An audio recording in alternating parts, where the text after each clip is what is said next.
¿Por qué deberíamos congregarnos? ¿Cuál es el factor bíblico que nos impulsaría a estar congregados en algún templo? Quiero partir tomando en cuenta el texto que dice en Hebreos 10:25, texto clásico conocido, no dejando de congregarnos como algunos tienen por costumbre, sino exhortándonos, y tanto más cuanto veis que aquel día se acerca. Mire usted lo que está aquí pidiendo el escritor. Y nace esta pregunta: ¿por qué la gente no se congrega? No digo todos, porque yo me congrego. Mi mujer también se congrega, mi esposa. Tal vez tú que me estás escuchando, que eres evangélico activo, te estás congregando en alguna congregación, en algún templo. Pero están aquellos que no lo hacen o dejaron de hacerlo por un tiempo. Es posible que hayan excusas que para mí son infundamentadas e injustificadas. Nada justifica que no te congregues, nada. Estas son las excusas comunes. No me congrego porque me da flojera. No tengo ánimo, estoy desanimado. Esa es una excusa. Otra excusa: caí de la gracia y por vergüenza, por la sombra de mi pecado, por el peso de lo que hice, no tengo cara de volver a congregarme. Es la segunda excusa. La otra es que son todos unos hipócritas. Por lo tanto, prefiero quedarme en la casa. Otros es que nadie me toma en cuenta. Otra excusa. Otra excusa: no me dan cargos en la congregación. Por lo tanto, prefiero quedarme en casa, sin hacer nada. Ser un personaje neutral.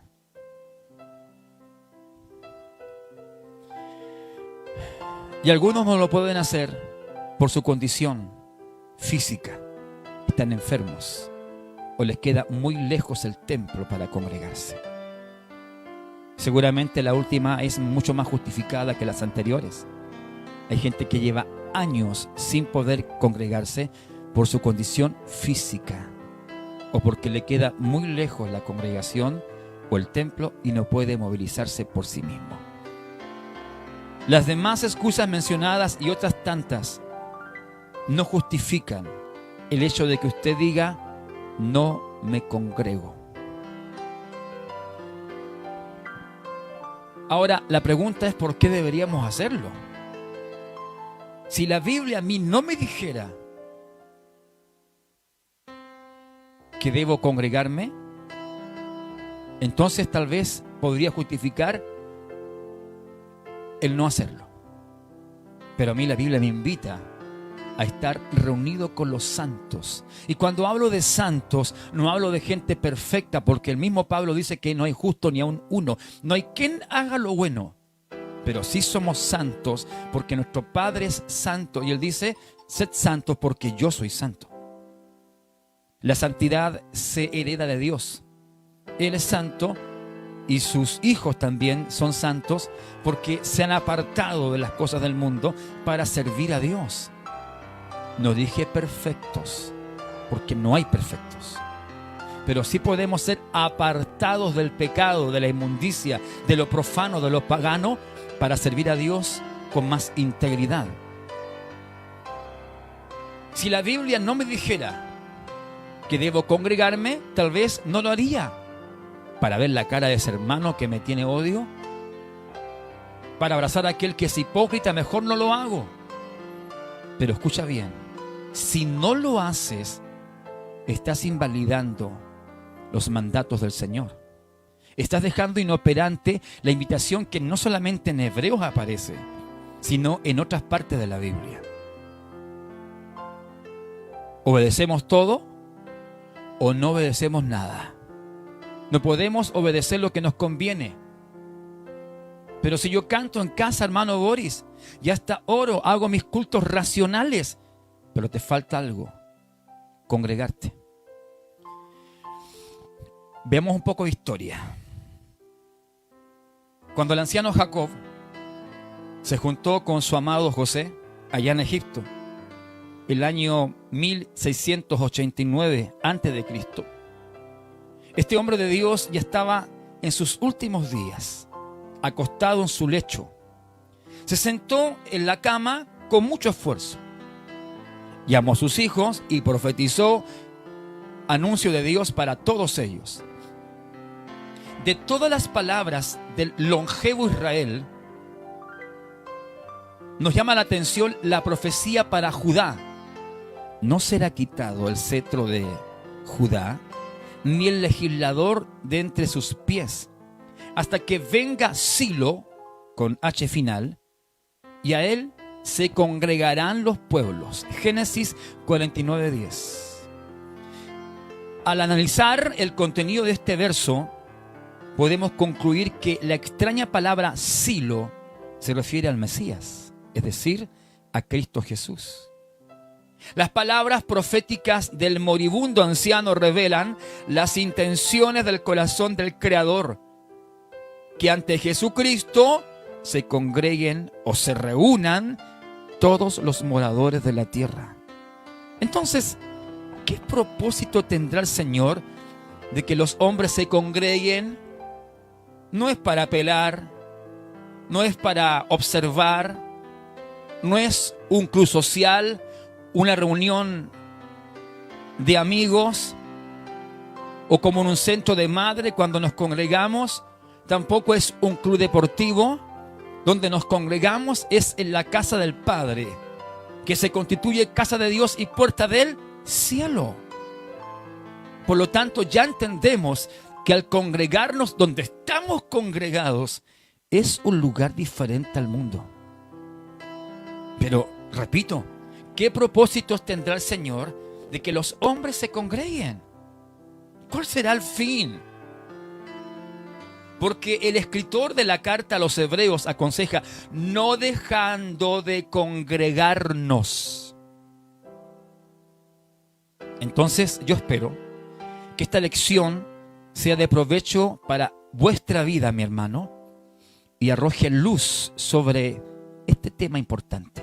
Porque seguramente alguien está muy confundido y prefiere quedarse en casa y no congregarse. Oiga, si hacemos un catastro nacional de cuánta gente ya no se congrega, y más después de la pandemia, es asombroso, abismante. Si yo recorro este país predicando la palabra, y me dicen los pastores encargados de la obra, hermano Boris, se ha quedado mucha gente después de la pandemia en casa, que no ha vuelto a congregarse jamás. No sabemos nada de ellos. Es más, algunos se excusan diciendo, es que a mí nunca el pastor vino a verme en pandemia, me dejó abandonado. Oiga, los hombres fallan, los pastores fallan, las diaconisas fallan, los obispos fallan, la junta oficial falla, pero el buen pastor que dio su vida por las ovejas jamás te fallará. Él es el buen pastor. Y si yo lo tengo en mi corazón, aunque no venga alguien a asistirme, a ungirme o a visitarme, tengo entonces alimento todos los días para mí. Eso es parte de la madurez espiritual. No puedo yo justificar mi estancada en casa porque nadie me ha ido a ver. No dependo de un hombre para que yo sea feliz, o para que emerja de la miseria, o para que me levante del dolor. Mis fuerzas están concentradas en el Dios de la gloria. Oh, predicador, qué interesante. Escucha entonces. Antes del peregrinaje del pueblo de Israel por el desierto, en su salida de Egipto, Dios había tratado solo con 2 hombres de todo el pueblo, Moisés y Aarón. En el capítulo 36 del libro de Éxodo, desde el verso 8, se nos describe la construcción del tabernáculo que Jehová había mandado hacer, al cual Dios llama tabernáculo de reunión. Éxodo 27, 21. El tabernáculo se encontraba en un recinto de 50 metros de largo por 27 metros de ancho.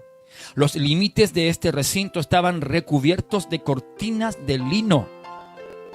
El tabernáculo, que estaba en el extremo oeste del recinto, era una estructura de madera de 15 por 5 metros, dividido en dos partes por un pedazo de velo. El lugar santo, ¿se acuerda? Y el lugar santísimo, Éxodo 26, 15 al 25, estaba construido de tal manera que podía ser trasladado y reinstalado en cualquier lugar donde avanzaban por las regiones desérticas. Observe Números 10, 2 y 3. Oiga, está lindo esto. Hazte 2 trompetas de plata. De obra de martillo las harás, las cuales te servirán para convocar la congregación y para hacer mover los campamentos. Y cuando las tocaren, toda la congregación se reunirá ante ti a la puerta del tabernáculo de reunión. Este tabernáculo de reunión era el lugar que Dios había escogido para manifestarse, pues, al pueblo de Israel. Por eso Dios mandaba que los hijos de Jacob se congregaran y se acercaran a aquel lugar que con tantos detalles mandó construir. Para el pueblo, el tabernáculo representaba la morada de Dios entre su pueblo. Éxodo 25, 8, el lugar donde Dios le hablaba a todo el pueblo. Entonces, la pregunta es, ¿para qué congregaban? ¿Para qué se congregaban? Ya siendo Moisés muy anciano, no podía más salir ni entrar, este habla a Josué en presencia de todo Israel. Le informa que sería el joven sucesor que entregaría la tierra por herencia a los hijos de Jacob, que Jehová estaría con él, mas Josué debía hacer algo. Deuteronomio 31, escúchelo. Harás congregar al pueblo, varones y mujeres y niños, y tus extranjeros que estuvieren en tus ciudades, para que oigan y aprendan y teman a Jehová vuestro Dios, habla Espíritu Santo, y cuiden de cumplir todas las palabras de esta ley. Y los hijos de ellos que no supieron, oigan y aprendan a temer a Jehová nuestro Dios todos los días que viviereis sobre la tierra a donde vais, pasando el Jordán para tomar posesión de ella. Entonces, es cierto que el patriarca Moisés le está hablando al novicio discípulo de congregar al pueblo, en este caso, en el año de la reunión, en la fiesta de los tabernáculos. Pero la enseñanza que queremos señalar aquí, mi hermano, aplica en un sentido general y perenne. En los pasajes presentados en el párrafo anterior, podemos notar el propósito de congregar al pueblo.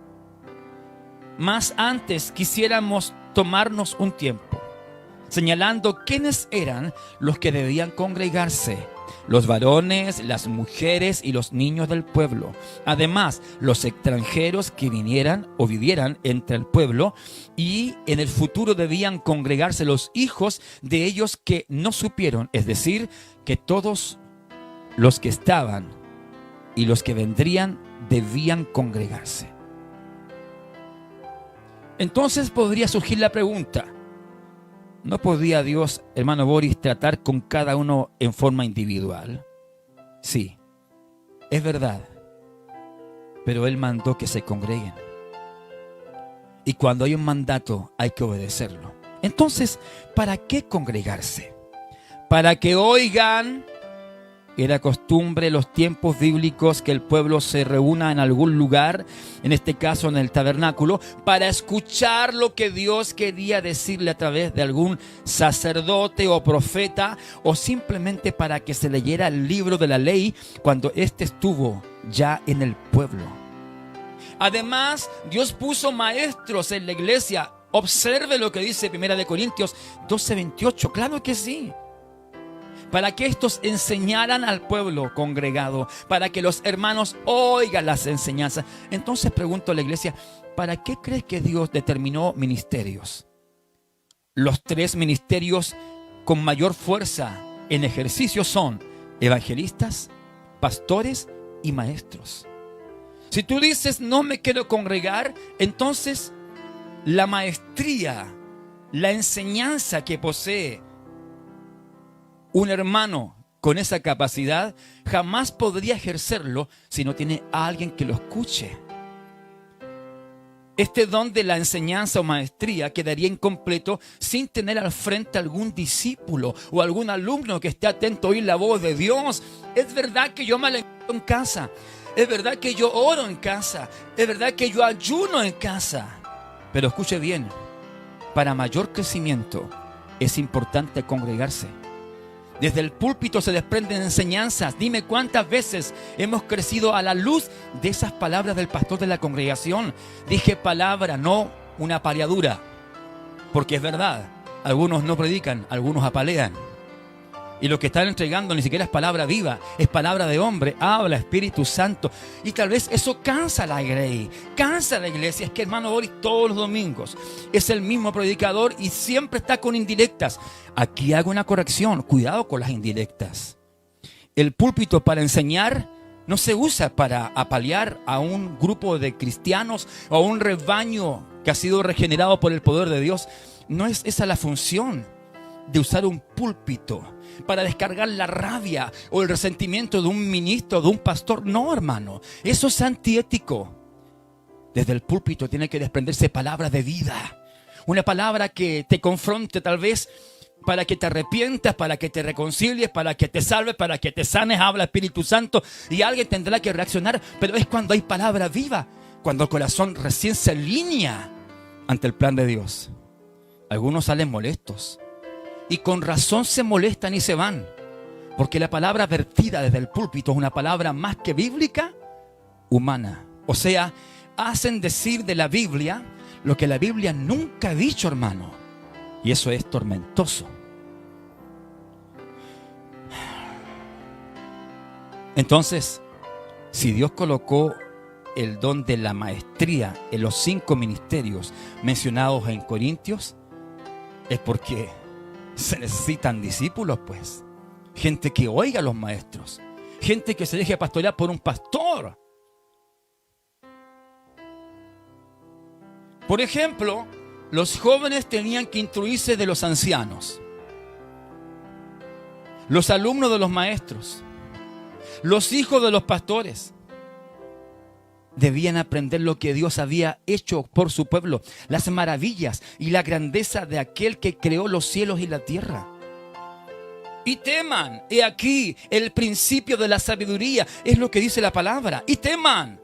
Todo el pueblo debía tener conciencia del poder de Jehová.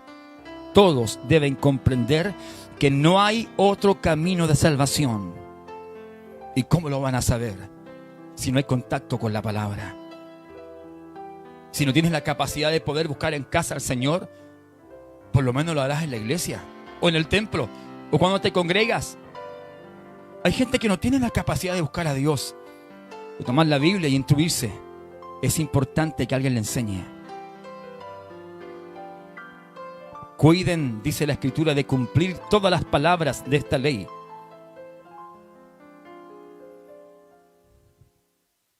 Esta encomienda es la que más tiempo le ocuparía al pueblo. Por eso, que congregarse con frecuencia debía tener mucho cuidado en obedecer la palabra de Dios. Oh Dios. Mire, primer libro de Reyes 18:19. Envía pues ahora y congrégame a todo Israel en el monte Carmelo y los 450 profetas de Baal y los 400 profetas de Acera que comen de la mesa de Jezabel. La historia es conocida. El profeta Elías desafía a 850 profetas de dioses falsos, 450 de Baal más 400 de Acera. Los versos siguientes parecen sugerir que los 400 profetas de Acera lograron evadir el combate. Lo cierto es que el dios Baal quedó ridiculizado. y sus profetas también, y todo Israel pudo ver el poder y la gloria de Jehová de los ejércitos. Éxodo 40:34. Una nube cubrió el tabernáculo de reunión y la gloria de Jehová llenó el tabernáculo. Y no podía Moisés entrar en el tabernáculo de reunión porque la nube estaba sobre él y la gloria de Jehová lo llenaba. Y cuando la nube se alzaba del tabernáculo, los hijos de Israel se movían en todas sus jornadas. Pero si la nube no se alzaba, no se movían hasta el día en que ella se alzaba. Porque la nube de Jehová estaba de día sobre el tabernáculo y el fuego estaba de noche sobre él, a vista de toda la casa de Israel en todas sus jornadas. ¿Qué le parece? Salmo 102. Para que publique en Sión el nombre de Jehová y su alabanza en Jerusalén, cuando los pueblos y los reinos se congreguen en uno para servir a Jehová. ¿Cuántos lo confirman? ¡Aleluya! Entonces, como vemos aquí, es importante congregarnos para publicar o anunciar al pueblo el nombre de Jehová. Notemos que se nos dice que se congreguen para servir a Jehová. Y es aquí donde hago un paréntesis. Si vas a un templo, no es para seguir a tu líder, o sería una secta. Si sigues al líder, te conviertes en sectario. A quien seguimos y servimos, aleluya, es aquel que nos ha llamado de las tinieblas a la luz, de la oscuridad a la claridad, de la muerte a la vida. Bendito sea su nombre. Seguir a un hombre es muy común. A quien servimos y seguimos es a Dios, y ante Él nos congregamos. Pues lo he dicho muchas veces, cuando cae el líder de la secta, también caen los feligreses. Cuando cae el líder, cae la secta. Pero cuando el pastor cae de la gracia, o tiene un problema de disciplina, o de ética o moral, la iglesia sigue caminando. La iglesia sigue avanzando, porque el compromiso no es con un líder, no es con un pastor, no es con un laico, no es con un diácono, es con el Rey de Reyes y Señor de Señores. Por esas razones que seguimos avanzando hasta el final de la carrera en esta congregación de la vida. Oh, Dios mío. Amén. Este es el epílogo de este tema, para que lo considere. No deje de congregarse. Hágalo, por favor. Hágalo. Uno de los significados de la palabra iglesia, que es eclesia, uno de los significados es congregación. Entonces, viéndolo desde ese concepto, nosotros individualmente no somos iglesia. Sí somos templo del Dios viviente, 2 Corintios 6:16. Es decir, que somos lugar donde habita el Dios viviente. Pero para que seamos iglesia es necesario, entre otras cosas, que nos congreguemos. Se le fue el gozo a varios ahora. Cuando las circunstancias lo permitan. Si no nos congregamos, entonces no somos iglesia. Y recordemos que Cristo no viene a buscar a una persona individual, más bien vendrá por su iglesia, un remanente, un rebaño, un pueblo que se congrega. ¿Para qué? No para apelar al pastor, no para murmurar o estar dormido en la banca, para aquel que se congrega alabando su nombre, glorificando su nombre.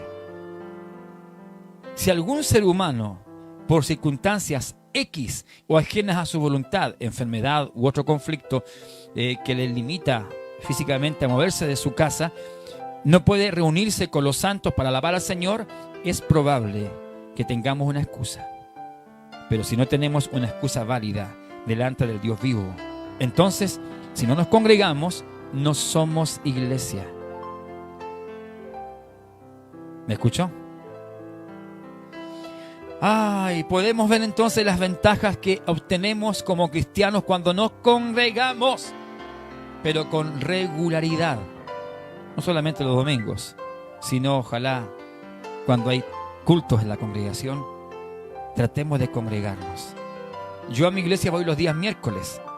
Prácticamente no siempre voy los miércoles, pero cuando puedo hacerlo, lo hago, porque a veces estoy ocupado un miércoles en otra iglesia. Y los fines de semana, ¿para qué decirle? Congregado en todas partes del país, predicando la palabra. Pero sí voy a mi congregación y me siento como cualquiera a escuchar palabra de Dios. Estoy en el teclado, toco teclado, canto, ministro. Hago todo lo que Dios me ha dado por gracia. No me guardo nada para mí. Usted debe entender que hay ventajas si nos congregamos con regularidad. Son las mismas que se pierden si no haces esto de congregarte. Así que, amados en el Señor, espero de que alguien diga: en los negocios de mi Padre me es necesario estar. El día en que no andemos en los negocios de nuestro Padre con regularidad, seremos presa fácil del enemigo de nuestras almas, que como león rugiente anda buscando a quién devorar. Créame que sí es importante congregarse.